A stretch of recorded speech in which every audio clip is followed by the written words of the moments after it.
ಜಾಮೀನು ಪ್ರಕ್ರಿಯೆ ಬಳಿಕ ಮನೆಗೆ ದರ್ಶನ್ ತೆರಳುತ್ತಾರೆ ಅನ್ನುವಂತಹ ಅಪ್ಡೇಟ್ ಲಭ್ಯ ಆಗ್ತಾ ಇದೆ. ಬೇಲ್ ಪ್ರಕ್ರಿಯೆ ಅಂತ್ಯ, ಡಿಸ್ಚಾರ್ಜ್ ಕೂಡ ಅಂತ್ಯ. ನೆಕ್ಸ್ಟ್ ಏನು? ಸೀದಾ ವಿಜಯಲಕ್ಷ್ಮಿ ಮನೆಗೆ ಆರೋಪಿ ದರ್ಶನ್.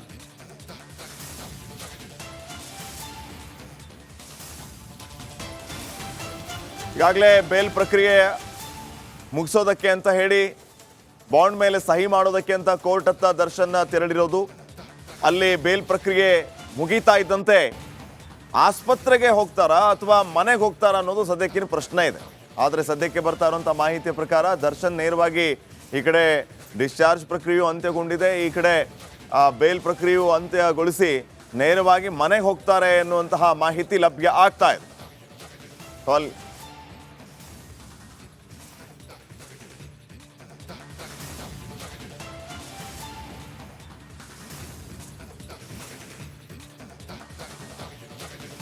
ಈ ಬಗ್ಗೆ ಇನ್ನಷ್ಟು ಮಾಹಿತಿಯನ್ನ ಕೊಡ್ತಾರೆ ಕೊಲೀಗ್ ಸ್ಮಿತಾ. ಈಗ ಸೆಷನ್ಸ್ ಕೋರ್ಟ್ನಿಂದ ನೇರ ಸಂಪರ್ಕದಲ್ಲಿ ಜಾಯ್ನ್ ಆಗ್ತಾ ಇದ್ದಾರೆ. ಸ್ಮಿತಾ, ಗಮನಿಸ್ತಾ ಇದ್ದೀವಿ ಈಗಾಗಲೇ ಪ್ರಕ್ರಿಯೆ ಮುಗಿಸ್ತಾ ಇದ್ದಾರೆ ಅನ್ನುವಂಥದ್ದು, ಬೇಲ್ ಪ್ರಕ್ರಿಯೆ ಏನು ಅಪ್ಡೇಟ್ ಸಿಗ್ತಾ ಇದೆ?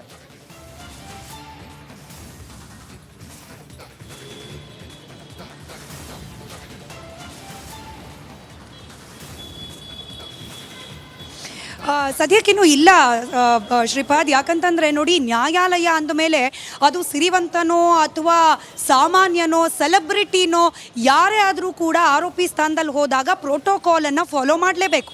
57ನೇ CCH ನ್ಯಾಯಾಲಯಕ್ಕೆ ದರ್ಶನ್ ಏನೋ ಬಂದರು. ಫಸ್ಟಿಗೆ ಅವ್ರು ಬಂದಾಗ ಪೀಠದಲ್ಲಿ ನ್ಯಾಯಮೂರ್ತಿಗಳು ಇರಲಿಲ್ಲ, ಹೀಗಾಗಿ ಕೂತ್ಕೊಳ್ಳಿ ಬೆಂಚ್ ಮೇಲೆ ಅಂತ ಹೇಳಿ ಅವ್ರನ್ನ ಕೂರಿಸಿದ್ದಾರೆ. ನ್ಯಾಯಾಧೀಶರು ಬಂದರೂ ಕೂಡ ದರ್ಶನ್ ಬಂದಿದ್ದಾರೆ, ದೊಡ್ಡ ಸೆಲೆಬ್ರಿಟಿ ಅಂತ ಹೇಳಿ ಫೈನ್ ಬೇರೆ ಕೇಸ್ ಕೈಗೆತ್ಕೊಂಡಿದ್ದಾರೆ ಜಡ್ಜ್ ಅನ್ನುವಂಥ ಮಾಹಿತಿ ಈಗ ಲಭ್ಯ ಆಗ್ತಾ ಇದೆ. ಬೇರೆ ಕೇಸ್ ವಿಚಾರಣೆ ಮುಗಿಯೋವರೆಗೂ ಕಾಯಬೇಕಾಗತ್ತೆ. ಕೋರ್ಟಲ್ಲೇ ಕೊಲೆ ಆರೋಪಿ ದರ್ಶನ್ ಈಗ ಕಾಯ್ತಾ ಇದ್ದಾರೆ.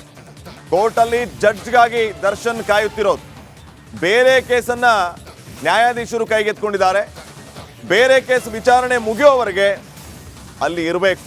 ಸೊ ಬೇರೆ ಕೇಸ್ ಮುಗಿಯೋವರೆಗೂ ಇರಿ ಅಂತ ಸೂಚನೆಯನ್ನ ಕೊಟ್ಟಿದ್ದಾರಂತೆ. ಸೊ ಸದ್ಯಕ್ಕೆ ಕೋರ್ಟಲ್ಲಿ ದರ್ಶನ್ ಕಾಯುತ್ತಿರೋದು.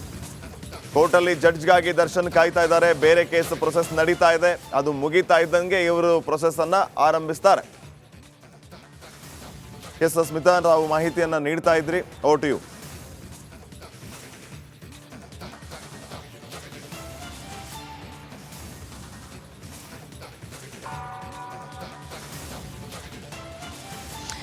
ಎಕ್ಸಾಕ್ಟ್ಲಿ ಶ್ರೀಪಾದ್, ನೀವು ಕೂಡ ಹೇಳಿದ ಹಾಗೆ ಈಗ ಬೇರೆ ಒಂದೆರಡು ಮೂರು ಪ್ರಕರಣಗಳಿದೆ. ಅದರ ತೀರ್ಪನ್ನು ಕೊಟ್ಟು ನಂತರದಲ್ಲಿ ನಿಮ್ಮದು ಅಂತ ಹೇಳಿ ದರ್ಶನ್ ಅವರನ್ನು ಒಬ್ಬ ಸಾಮಾನ್ಯ ವ್ಯಕ್ತಿ ಅಂತೆಯೇ ದರ್ಶನ್ ಅವರನ್ನು ಕೂಡ ಕೂರಿಸಿರೋದು. ನಾವೀಗ ಸಿಟಿ ಸಿವಿಲ್ ಕೋರ್ಟ್ನ ಹೊರಭಾಗದಲ್ಲಿದ್ದೀವಿ. ಒಳಗೆ ನಾನು ಆಗಲೇ ಹೇಳ್ತಾ ಇದ್ದಾಗೆ ನನ್ನ ಕಲೀಗ ಮಾದೇಶ್ ಹಾಗೆ ನಾಗರಾಜ್ ಇಬ್ಬರು ಕೂಡ ಒಳಗಾಗ್ತಿರುವ ಪ್ರಕ್ರಿಯೆಗಳೇನು ನಿಮಗೆ ಗೊತ್ತಿರೋ ಹಾಗೆ ಕೋರ್ಟ್ನ ಒಳಗಡೆ ಮಾಧ್ಯಮಗಳ ಕ್ಯಾಮ್ರಾ ಆಗಲಿ ಅಥವಾ ಮೊಬೈಲ್ ಕ್ಯಾಮ್ರಾಗಳಾಗಲಿ ಆಪರೇಟ್ ಮಾಡೋ ಹಾಗಿಲ್ಲ.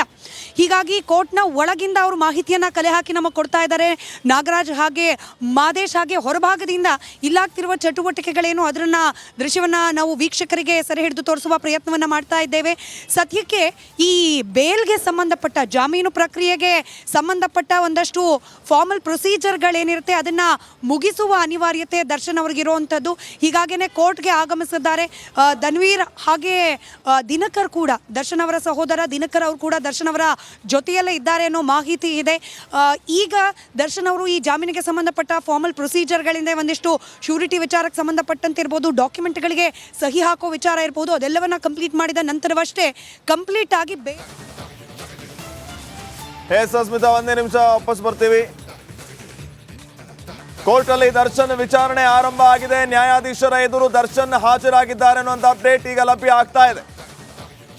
ಈಗ ನ್ಯಾಯಾಧೀಶರ ಎದುರು ದರ್ಶನ್ ಹಾಜರಾಗಿದ್ದಾರೆ. ಪ್ರೊಸೆಸ್ ಆರಂಭ ಆಗುತ್ತೆ. ಈಗ ಬರ್ತಾ ಇರುವಂತಹ ಮಾಹಿತಿಯ ಪ್ರಕಾರ ಕೋರ್ಟಲ್ಲಿ ದರ್ಶನ್ ವಿಚಾರಣೆ ಆರಂಭಗೊಂಡು ಈಗ ನ್ಯಾಯಾಧೀಶರ ಎದುರು ದರ್ಶನ್ ಹಾಜರಾಗಿದ್ದಾರೆ. ಬೇರೆ ಕೇಸನ್ನ ಏನು ಎತ್ಕೊಂಡಿದ್ರು ಜಡ್ಜ್ ಸಾಹೇಬರು, ಈಗ ಕೇಸ್ನ ವಿಚಾರಣೆ ಅಂತ್ಯಗೊಂಡು ಇವರನ್ನ ಈಗ ಕರೆದಿದ್ದಾರೆ. ಸದ್ಯಕ್ಕೆ ನ್ಯಾಯಾಧೀಶರ ಎದುರು ದರ್ಶನ್ ಹಾಜರಾಗಿದ್ದಾರೆ. ಆ ಬೇಲ್ ಪ್ರೊಸೆಸ್ ಯಾವ ರೀತಿ ಇರುತ್ತೆ ಅದನ್ನ ಅಂತ್ಯಗೊಳಿಸುವಂಥದ್ದು ಒಂದು ಕಡೆ ಆದರೆ, ಮತ್ತೊಂದು ಕಡೆ ಆ ಕೋರ್ಟ್ನ ಪ್ರೊಸೆಸ್ ಯಾವ ರೀತಿ ಇರುತ್ತೆ ಅದು ಕೂಡ ಅಲ್ಲಿ ಆಗಬೇಕಾಗಿದೆ. ಹೀಗಾಗಿ ದರ್ಶನ್ ನ್ಯಾಯಾಧೀಶರ ಎದುರು ಹಾಜರಾಗಿದ್ದಾರೆ. ಇದು ಈಗ ಬರ್ತಾ ಇರುವ ಅಪ್ಡೇಟ್.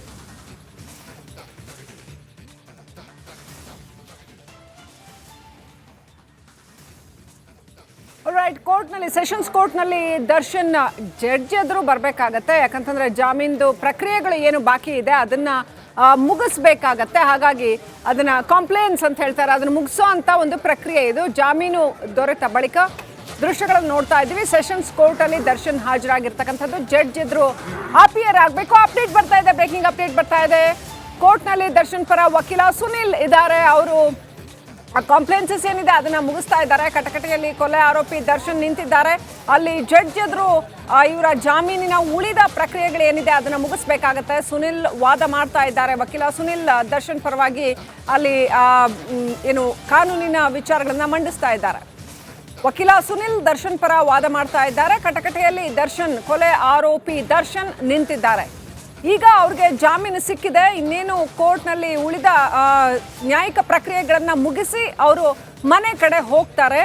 ಸೊ ಮುಂದೇನು ಅನ್ನೋಂಥ ಪ್ರಶ್ನೆ. ಈಗ ಯಾಕೆ ಅವ್ರಿಗೆ ಜಾಮೀನು ಸಿಕ್ಕಿರ್ತಕ್ಕಂಥದ್ದು ಅದನ್ನು ಜಸ್ಟಿಫೈ ಮಾಡ್ತಾರೆ. ಜೊತೆಗೆ ಅದಕ್ಕೆ ಏನೇನು ಕಂಡೀಷನಲ್ ಬೇಲ್ ಕೊಟ್ಟಿರ್ತಕ್ಕಂಥದ್ದು ಅವರಿಗೆ. ಹಾಗಾಗಿ ಆ ಕಂಡೀಷನ್ಸ್ ಏನೇನಿದೆ ಅದನ್ನು ಫುಲ್ಫಿಲ್ ಮಾಡೋದಕ್ಕೆ ಏನೆಲ್ಲ ಅಗತ್ಯ ಇದೆ, ದಾಖಲೆಗಳನ್ನ ಕೊಡಬೇಕಾಗತ್ತೆ, ಏನೆಲ್ಲ ಏನು ಸೈನ್ ಮಾಡುವಂಥದ್ದು ಸಾಕಷ್ಟು ಇರುತ್ತೆ, ಪೇಪರ್ಸ್ ಪ್ರೊಸೀಡಿಂಗ್ಸ್ ಇರುತ್ತೆ, ಅದನ್ನೆಲ್ಲ ಮುಗಿಸ್ತಾರೆ. ಅದನ್ನು ಮುಗಿಸಿ ಆ ನಂತರ ವಾಪಸ್ ತೆರಳ್ತಾರೆ ದರ್ಶನ್. ಸೊ RR ನಗರ ಮನೆಗೆ ಹೋಗ್ತಾರಾ ಅಥವಾ ವಿಜಯಲಕ್ಷ್ಮಿ ವಾಸ ಇರ್ತಕ್ಕಂಥ ಅಪಾರ್ಟ್ಮೆಂಟ್ಗೆ ಹೋಗ್ತಾರಾ ಕಾದು ನೋಡಬೇಕಾಗಿದೆ. ಇನ್ನೇನು ಕೆಲವೇ ಕ್ಷಣಗಳಲ್ಲಿ ಇದೇನು ಬಹಳ ದೊಡ್ಡ ಪ್ರಕ್ರಿಯೆ ಏನಲ್ಲ, ಒಂದು ಸ್ವಲ್ಪ ಹೊತ್ತಲ್ಲಿ ಈ ಕೋರ್ಟ್ ಪ್ರೊಸೀಡಿಂಗ್ಸ್ ಮುಗಿಯುತ್ತೆ. ಆನಂತರ ದರ್ಶನ್ ಅಲ್ಲಿಂದ ತೆರಳ್ತಾರೆ ಸೆಷನ್ಸ್ ಕೋರ್ಟಲ್ಲಿ. ಅಂದರೆ ಏನೇ ಆಗದಿದ್ರು ಈ ಜಾಮೀನಿನ ಪ್ರಕ್ರಿಯೆಗಳು ವಾಪಸ್ ಅವರು ಲೋಯರ್ ಕೋರ್ಟ್ಗೆ ಬರಲೇಬೇಕಾಗುತ್ತೆ. ಹೈಕೋರ್ಟ್ನಲ್ಲಿ ಜಾಮೀನು ಮಂಜೂರಾದರೂ ಕೂಡ ಸೆಷನ್ಸ್ ಕೋರ್ಟ್ಗೆ ಬಂದೇನೆ ಅಲ್ಲಿ ಪ್ರೊಸೀಜರ್ಸ್ ಮುಗಿಬೇಕಾಗತ್ತೆ. ಆ ಪ್ರೊಸೀಜರ್ಸ್ನೆಲ್ಲ ಮುಗಿಸ್ಕೊಂಡು ಅಲ್ಲಿಂದ ಅವರು ಮನೆಗೆ ತೆರಳ್ತಾರೆ. ಆರಾಮಾಗಿ ಇವತ್ತು BGS ಆಸ್ಪತ್ರೆಯಿಂದ 45 ದಿನಗಳ ನಂತರ ದರ್ಶನ್ ಏನು ರಿಲೀಸ್ ಆಗಿ ಡಿಸ್ಚಾರ್ಜ್ ಆಗಿ ಬಂದಿದ್ದಾರೆ.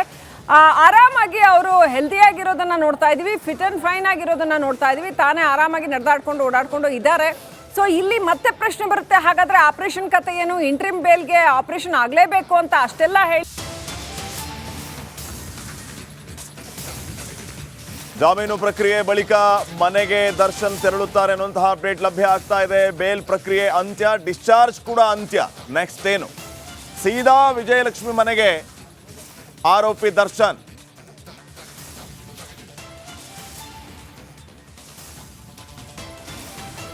ಈಗಾಗಲೇ ಬೇಲ್ ಪ್ರಕ್ರಿಯೆ ಮುಗಿಸೋದಕ್ಕೆ ಅಂತ ಹೇಳಿ ಬಾಂಡ್ ಮೇಲೆ ಸಹಿ ಮಾಡೋದಕ್ಕೆ ಅಂತ ಕೋರ್ಟ್ ಹತ್ತ ದರ್ಶನ್ ತೆರಳಿರೋದು.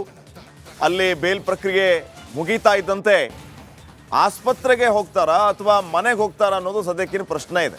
ಆದರೆ ಸದ್ಯಕ್ಕೆ ಬರ್ತಾ ಇರುವಂಥ ಮಾಹಿತಿಯ ಪ್ರಕಾರ ದರ್ಶನ್ ನೇರವಾಗಿ ಈ ಕಡೆ ಡಿಸ್ಚಾರ್ಜ್ ಪ್ರಕ್ರಿಯೆಯು ಅಂತ್ಯಗೊಂಡಿದೆ, ಈ ಕಡೆ ಬೇಲ್ ಪ್ರಕ್ರಿಯೆಯು ಅಂತ್ಯಗೊಳಿಸಿ ನೇರವಾಗಿ ಮನೆಗೆ ಹೋಗ್ತಾರೆ ಎನ್ನುವಂತಹ ಮಾಹಿತಿ ಲಭ್ಯ ಆಗ್ತಾ ಇದೆ.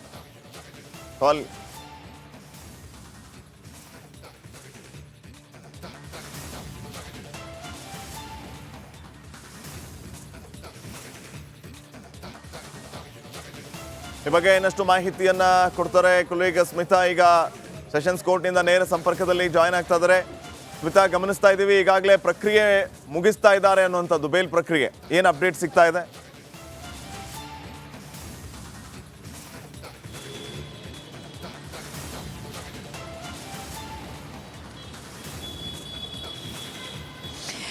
ಸದ್ಯಕ್ಕಿನ್ನೂ ಇಲ್ಲ ಶ್ರೀಪಾದ್. ಯಾಕಂತಂದರೆ ನೋಡಿ, ನ್ಯಾಯಾಲಯ ಅಂದಮೇಲೆ ಅದು ಸಿರಿವಂತನೋ ಅಥವಾ ಸಾಮಾನ್ಯನೋ ಸೆಲೆಬ್ರಿಟಿನೋ ಯಾರೇ ಆದರೂ ಕೂಡ ಆರೋಪಿ